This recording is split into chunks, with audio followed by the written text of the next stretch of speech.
President visits the agitation site, pledges to re-employ protesting dengue eradication assistant officers. Prime Minister Mahinda Rajapaksa travels to India on an official visit. Indian high-tech naval vessel Jamuna docks at Colombo port to demarcate maritime boundaries of Sri Lanka.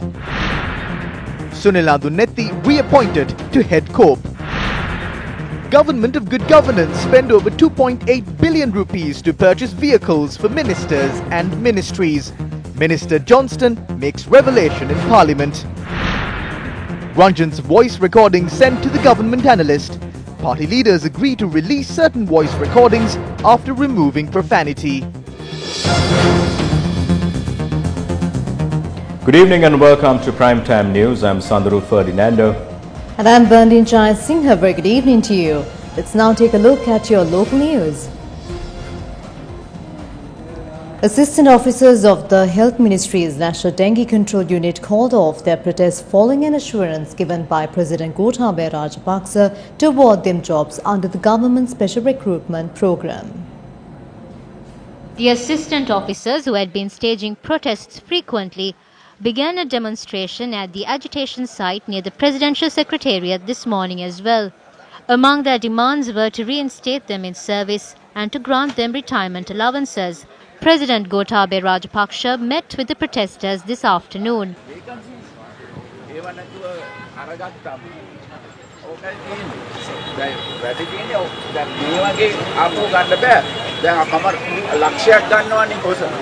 The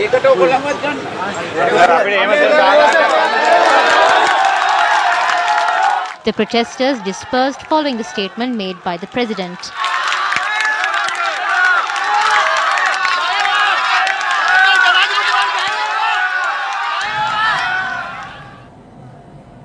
Meanwhile, Prime Minister Mahinda Rajapaksa took wind to India for a state visit today.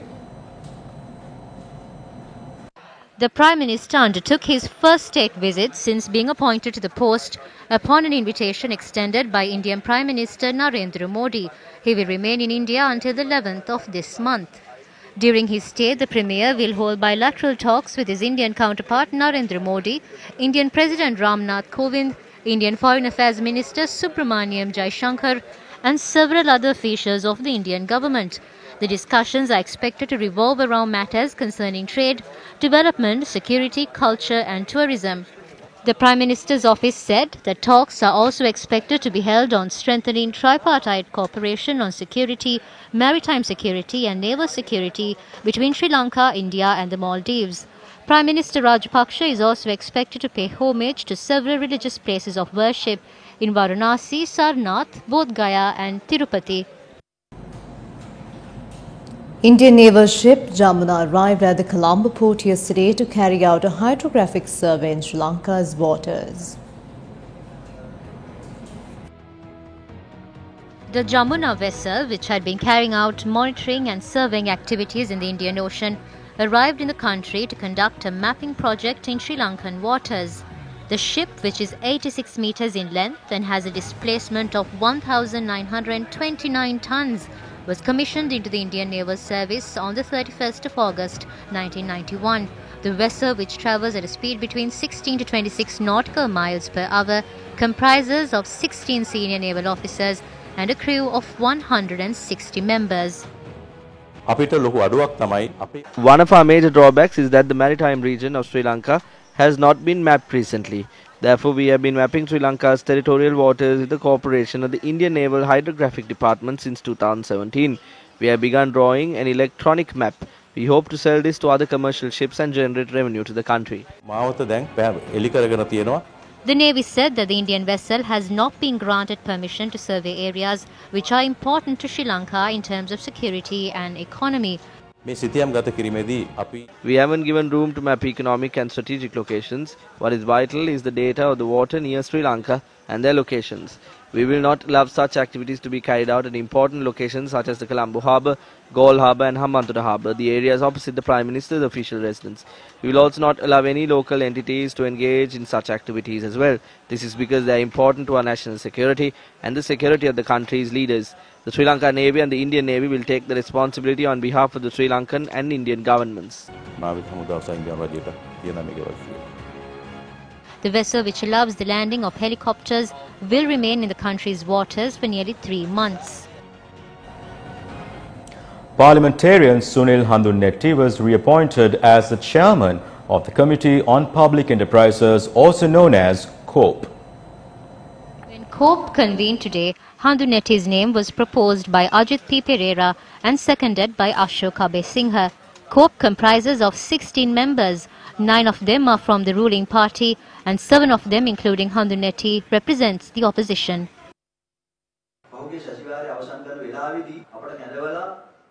When we concluded the previous session, officials attached to certain institutes such as Sri Lanka Cricket, Sri Lanka Foreign Employment Bureau, National Lotteries Board were not summoned. We will summon them as soon as possible and discuss matters pertaining to the forensic audit and Sri Lankan Airlines.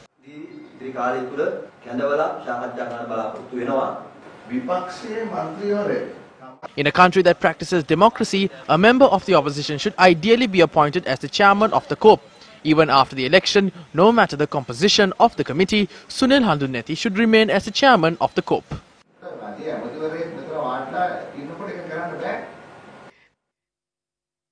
Meanwhile, UPFA MP Lassan Talagiyawanna was appointed as the chairman of the Committee on Public Accounts. His name was proposed by Uday Gammampilla.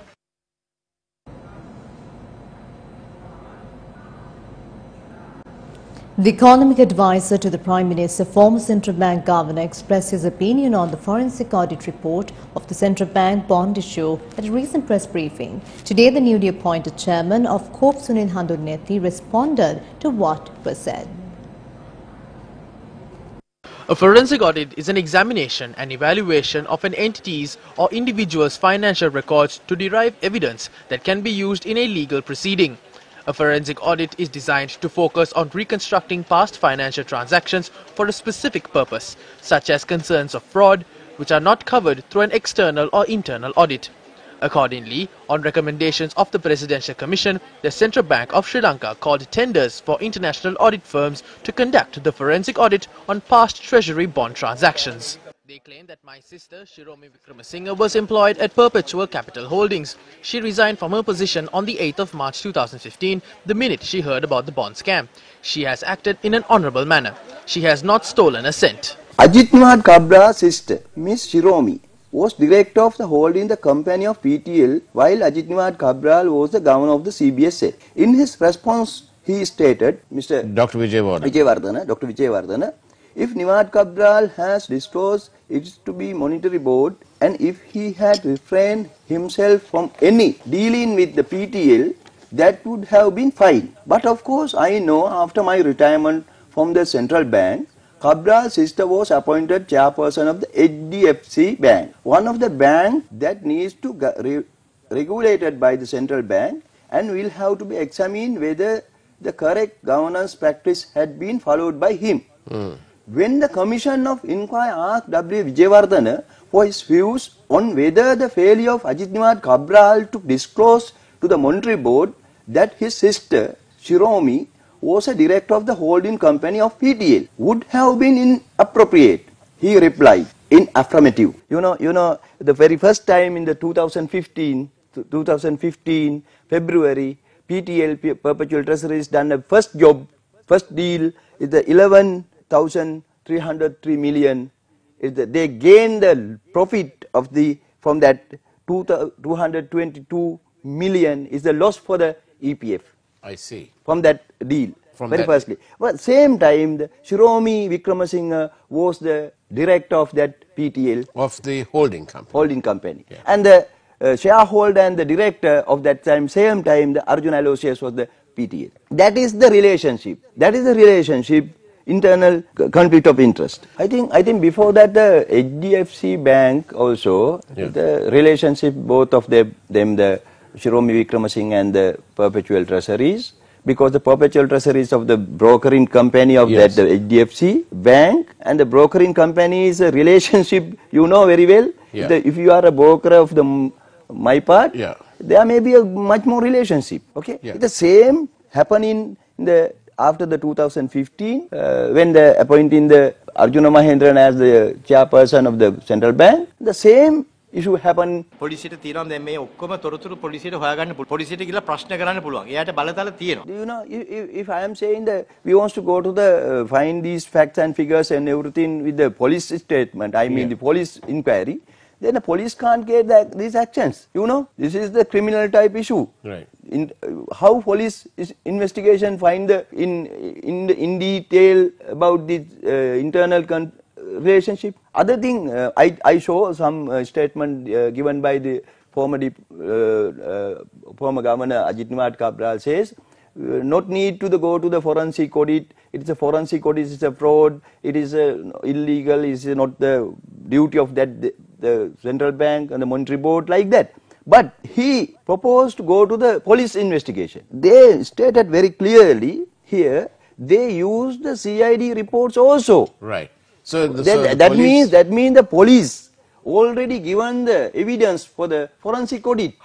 Why we are going again police? it's just a waste of time. No, it's a wasting the time. If we are starting the new government, the president, Mr. President Gotabaya Rajapaksa, if starting the new investigation again after using the police Yeah. statement Yeah. and everything, no need to Yeah. wasting the time because they done everything. You know, bribery commission. I Given the think, statement, everything here. Yeah. Police given the statement and the CID given all the records here, and the presidential commission given the reports, everything here. Co-op report they have using the forensic audit. Yeah. If there are some factors is not available Yeah. for the forensic audit, then we can see it from the court. Yeah. If we are going to the court, Yeah. because this is the evidence for the court. Okay, So- forensic audit means Yeah. like the forensic medicine. මේ වාර්තාවල තියෙනවා The report states that 10.4 billion loss was incurred by issuing treasury bonds. They point out that 4,670 bond issuances had taken place during the period, and 1,105 treasury bond insurances had taken place below market price. This is how the loss was incurred. 2,783 issuances had taken place above market price. In that sense, the government should benefit from the profit. However, they don't point out this fact. If there is a loss, the loss must be explained. Likewise, if a profit was generated, the profit too should be explained. ලාභයක් පෙන්නනවා නම් ලාභයක් පෙන්නනවා. ඒක තමයි සාමාන්‍ය විගණනයේ සිදුවේ යුතු කරුණ.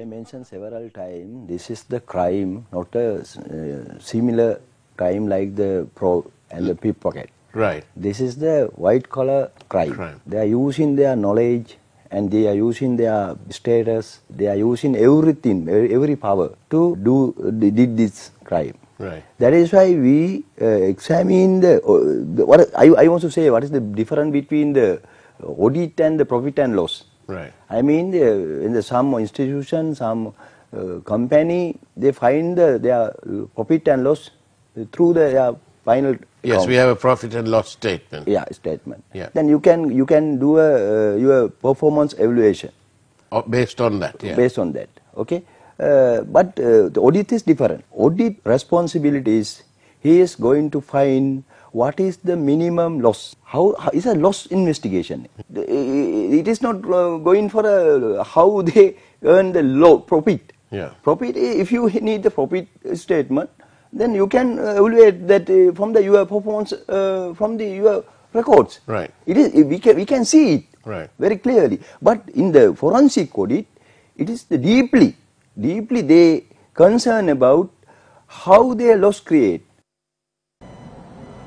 Based on popular demand, the complete interview with Sunil Handinettu will be retelecasted on TV1 at 9:30 tonight. Continuing in more local news, views were expressed in Parliament regarding the controversial Airbus refleet deal today. Minister Prasanna Ranatunga expressed the following views while responding to a question raised by parliamentarian Anura Kumar Dissanayake yesterday.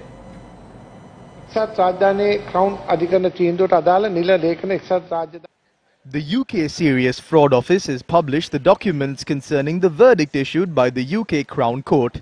Sri Lankan Airlines expects to seek compensation from the responsible stakeholders after obtaining legal advice. There are multiple allegations. Some say that ministers of the former government benefited through this deal and swept the matter under the carpet. However, after the deal was exposed, the President had instructed the Attorney General to do the needful after carrying out an investigation into the matter. Sri Lankan Airlines too has filed a complaint at the Commission to investigate allegations of bribery or corruption. Those responsible have been arrested. Necessary action would be taken after obtaining legal advice from the Attorney General. We will neither intervene nor exert influence as the government. We saw how influence had been exerted with the leaked phone call recordings of Ranjan Ramanayaka. We will not file cases inside rooms at Temple Trees. We have created a mechanism to carry out a proper investigation and punish the culprits. පළවෙනි වාර්තාව ආවේ 2017 මම 2016 තමයි UK Export Finance. The first report on this matter came in 2017. It was in 2016 that the UK Export Finance had found out about this and the money that was being transferred to Sri Lanka. And I think the head of Airbus, Peter Enders, had given this money. We did not have the details, but the CID did. These details were sent to the Commission by Transparency International Sri Lanka.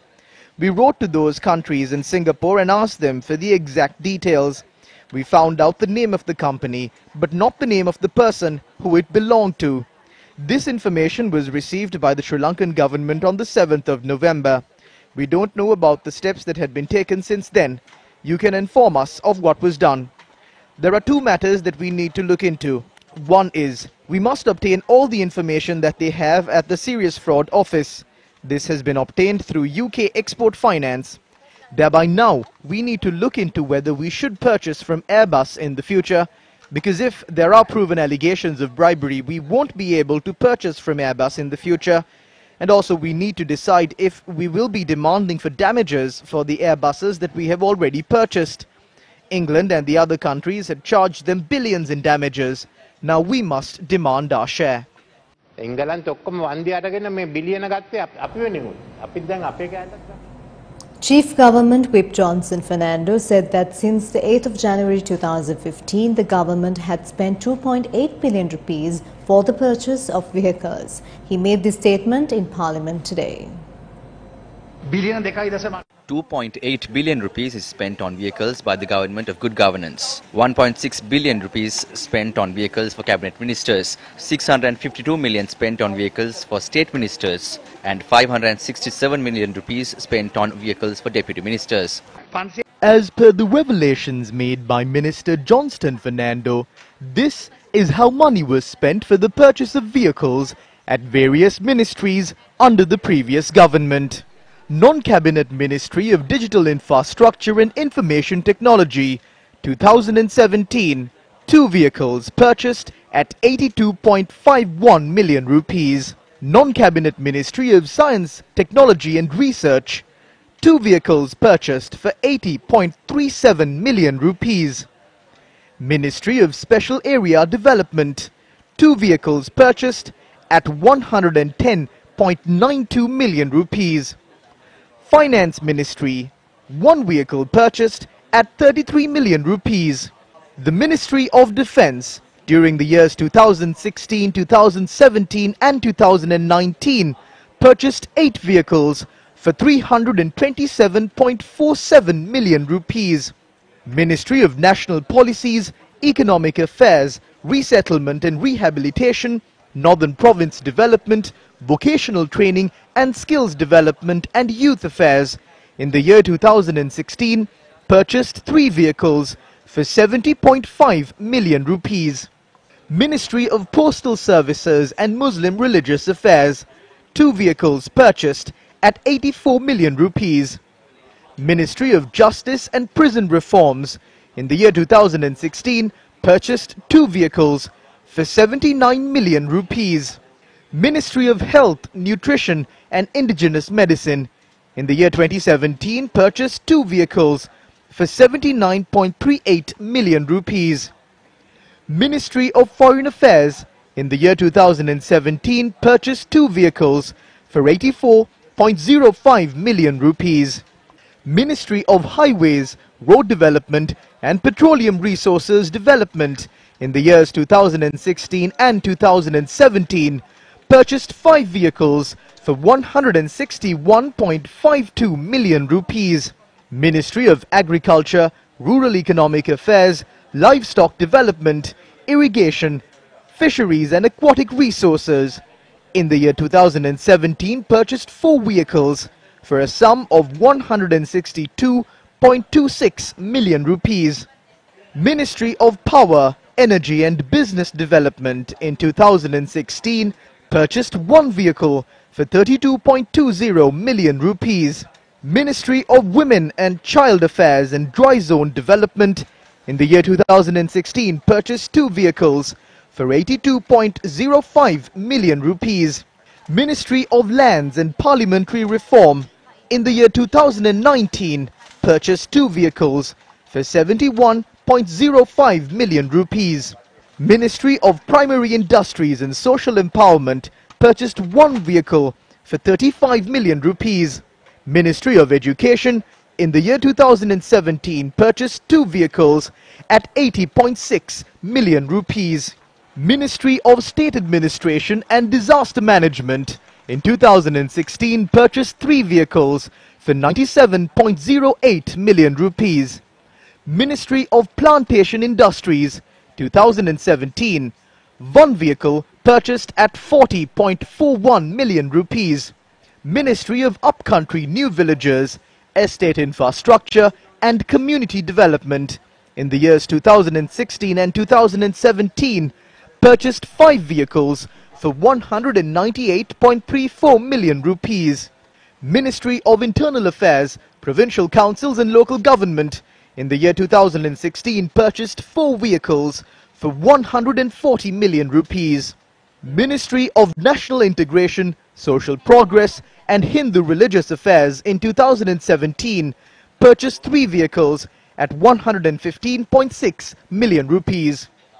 Ministry of State Finance, Upcountry Heritage and Candy Development in the year 2016 purchased 2 vehicles for 74.7 million rupees. Ministry of Tourism Development, Wildlife and Christian Religious Affairs in 2017 and 2016 purchased 2 vehicles for 71.16 million rupees. Ministry of Mahaweli Development and Environment in 2016 purchased 1 vehicle for 43 million rupees. Ministry of Megapolis and Western Development 2016 1 vehicle at 42.5 million rupees. Ministry of City Planning, Water Supply and Higher Education in the year 2016 purchased 3 vehicles for 113.38 million rupees. Ministry of Ports, Shipping and Southern Development in 2016 purchased 2 vehicles at 80 million rupees. Ministry of Telecommunication, Foreign Employment and Sports in 2017 purchased 4 vehicles for 160 million rupees. Ministry of Development Strategies and International Trade in 2016 purchased 2 vehicles for 76.28 million rupees. A total of 1.65 billion rupees was spent on vehicles for ministers, 652.85 million for state ministers, and a total of 564.99 million rupees was spent on vehicles for deputy ministers. A group of these ministers are now ministers in your government as well. I would like to point out that certain ministers whom vehicles were purchased under the list that you just read out are now members of your government. Will these vehicles be put up for public auction and proceeds of the sale be used to pay pensions of the employees whose pensions were slashed? There is a problem with the scanning machine at the Maharagama Cancer Hospital. Will the money be used to provide a solution to that? I would like to know if these will be done or if the vehicles will be redistributed among yourselves. Since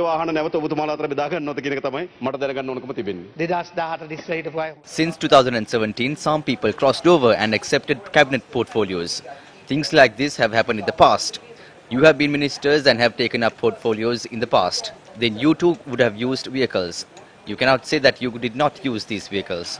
But this was your government. You cannot save your skins by asking us to auction them off. You are a party that did not support the removal of that government. You helped them for all of this. Not only that, you entered Temple Trees through the back door and the front door, and you stood with that government when they conducted investigations and filed cases. If you are asking us to auction these off, you should have stopped them when the purchases were being made. Are these politicians true representatives of the people? While the people are suffering to make ends meet, is it ethical for public representatives to enjoy lavish lifestyles with luxury vehicles at the expense of the general public? For your attention. Still in local news, MP Ranjan Ramanayake, who is currently in remand custody, was escorted today to the Government Analysis Department to record voice samples. The minister was taken to the Government Analysis Department at 10:30 this morning.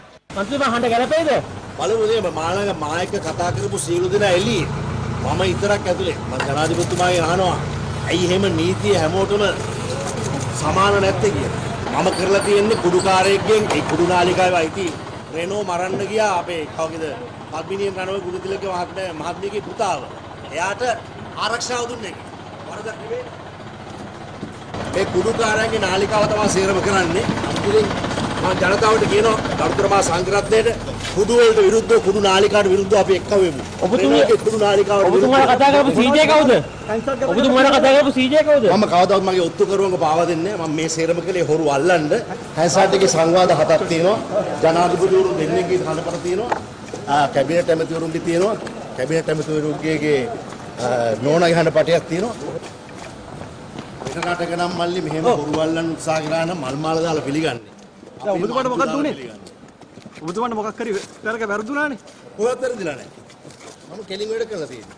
මම කරපු එක හොරකමක් පුළුවන් නම් කියන්නේ. දැන් අර ජනාධිපතිලත් එක්ක ඔබතුමා කතා කරපුවා තියෙනවද? ඒ සේරවන්නම කියලා තියෙන හොරු ඇතුළට දාමු කියලා. හොරෙක්ව නිදහස් කරන්න කියලා කවදාවත් කියලා නැහැ.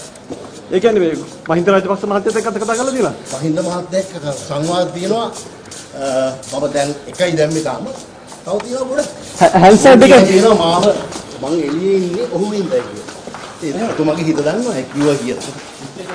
As per an order issued by the courts over leaked voice recordings, voice samples were recorded from Ranjan Ramanayake. වෙන අය වගේ දෙන දෙයක් කාලා වෙන දෙයක් බලන් හිටියනම් මට මෙහෙම වෙන්නේ නැහැ මල්ලි. මම හොරු අල්ලන්නේ නැහැ. මම වරදම් කරලා නෙමෙයි මම වරදම් කරන්නේ. මේ කුඩුකාරයන්ගේ සල්ලි මල්ලි. ඒක තමයි මේ වල පිටිපස්ස තියෙන්නේ. අර හිරුලි කරනකොට මොකද කරන්න තියෙන්නේ මම? ඒ සීළු දෙනා කතා කරලා තියෙනවා. පාරේ මට හොරු අල්ලන්නේ.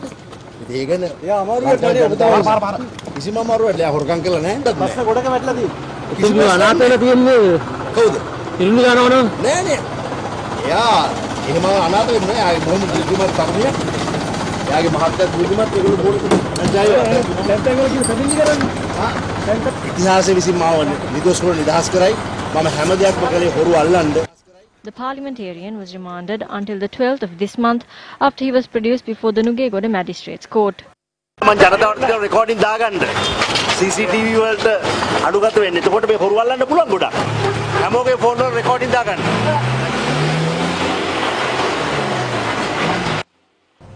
Meanwhile, a decision was made at the party leaders' meeting to make the recordings of MP Ranjan Ramanayake's telephone conversations available to all parliamentarians after removing profanity. In more local news, Attorney General Dafula Dilivera has directed the acting IGP to submit an explanation before the 10th of February with regard to the non-compliance with his advice to invoke the judicial process in connection to interdicted High Court Judge Gihan Pilapitiya. According to the letter, the Attorney General said the evidence makes it clear the first and second suspects, MP Ranjan Ramanayake and Gihan Pilapitiya, had conspired to prepare fabricated evidence to be used in a judicial proceeding.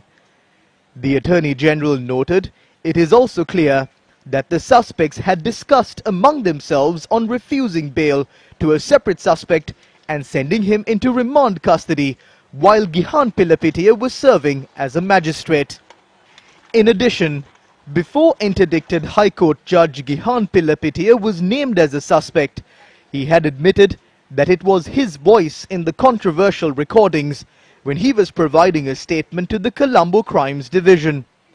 Attorney General Dappula de Oliveira said that he advised the police to invoke the judicial process as the first instance and request for the warrant to be obtained after considering the evidence in legal matters which need to be decided by court.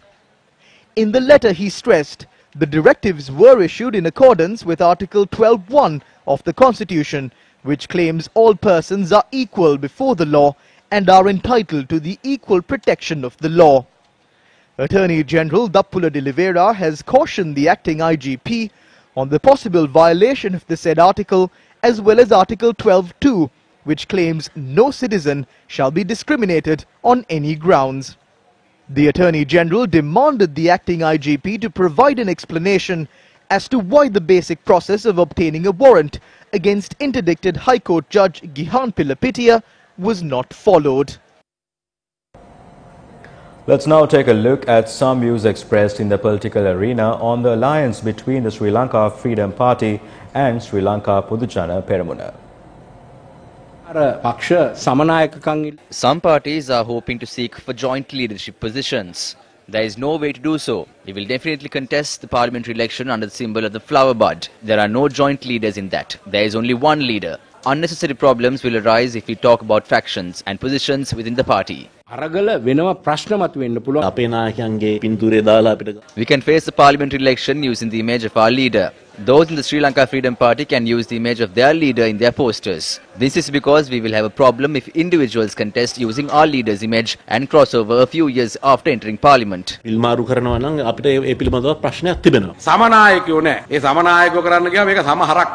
are no joint leaders. There is no such thing as joint leaders. Our party has one leader, and that is none other than Mahinda Rajapaksa. Any other leader can occupy positions under him. Any work should be carried out under one leadership. The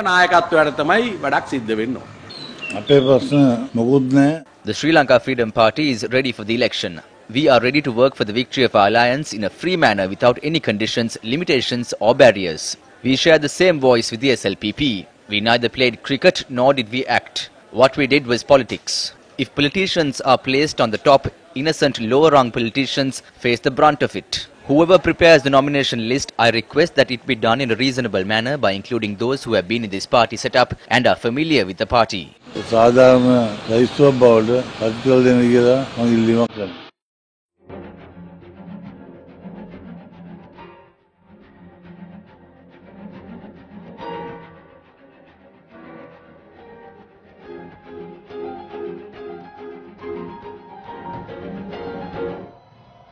With that, we wrap up Primetime News. I'm Bernadine Chai Singha. And I'm Sandra Ferdinando. Take care and good night.